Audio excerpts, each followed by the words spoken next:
Hey, so you know how sometimes math feels like a totally different language? Well, what if I told you it's actually the secret code behind some of the coolest stuff in your life? Let's just start with something you hear every single day, your favorite song. No, for real. Have you ever actually thought about that? Not the video, but the sound itself? Like if you could just see the sound waves from a killer guitar solo or a super deep bass drop, what would you even be looking at? You'd be looking at a wave, a repeating, rhythmic, totally predictable wave. And the math that describes this, and, a ton of other things that repeat, is called periodic motion.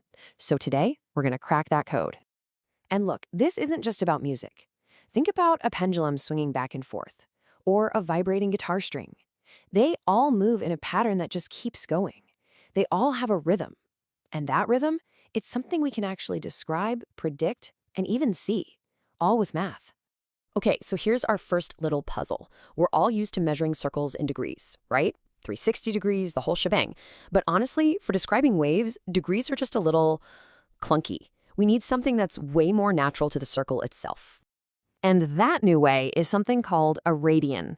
Now, don't let the new word freak you out. Seriously, it's just another way to talk about angles, and once you get it, it makes graphing these waves unbelievably simple. You want to know the best way to think about it? It's just like inches and centimeters. They both measure length, right? They just use a different scale. Well, degrees and radians both measure angles. You already know degrees. Radians are just the language that waves and, yeah, your calculator actually prefer to speak. So what is a radian anyway?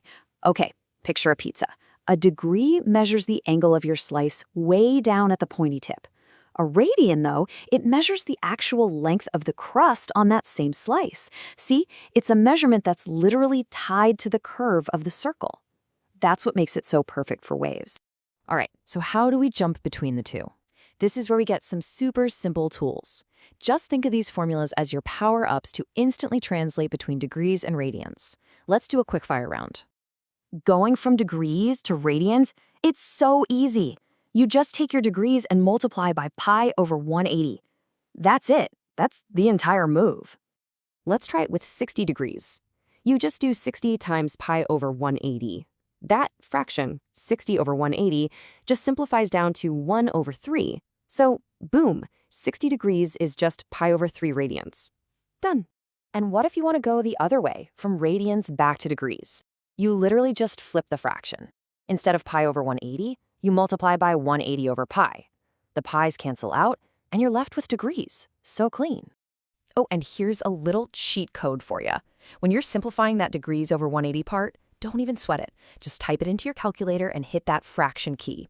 It'll turn the decimal into a perfect, simple fraction for you. You gotta work smarter, not harder, right? Okay, so we've got our new measurement system. We know how to convert back and forth. Now it's time for the payoff. Let's take these numbers and actually make them do something awesome. Let's draw the wave. So grab your calculator. First thing, make sure you switch it over to radian mode.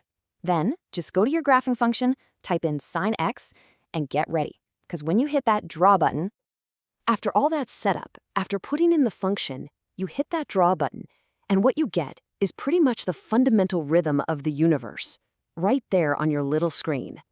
And there it is, that perfect, smooth, repeating curve. That's a sine wave. It's the picture of periodic motion. It's the shape of sound, the swing of a pendulum. It's the vibration of a guitar string made visible. So this is the really important part. What does this graph actually tell us? I mean, a bunch of squiggles is cool and all, but it's way cooler when we know what they mean. This is where we tie it all back to that song we were talking about. So any wave like this has two main things we can measure. First, how tall it gets, from that middle line up to its highest peak. That's called the amplitude. And second, how long it takes to finish one full up and down cycle. We call that the period. Amplitude is basically just a fancy math word for how much energy a wave has. And in the world of sound, what does that translate to? It's the volume. A wave with a bigger amplitude is a louder sound. Think about a guitarist cranking their amp to 11. They are literally increasing the amplitude of the sound waves. And what about the period? Well, that's all about how fast the wave is vibrating. And in music, that is the pitch.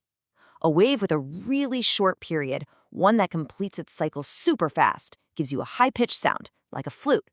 A long, stretched-out period, that gives you a low-pitched sound, like a bass guitar.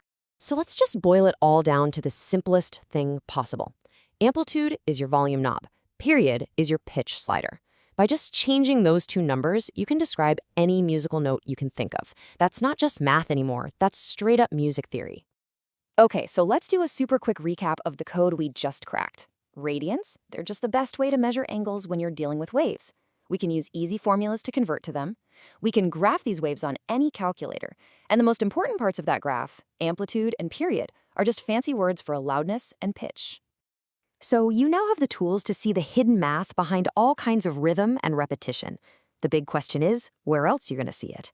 I mean, from the ripples in a pond to the Wi-Fi signal on your phone, the world is absolutely full of waves. And now, you know how to read them.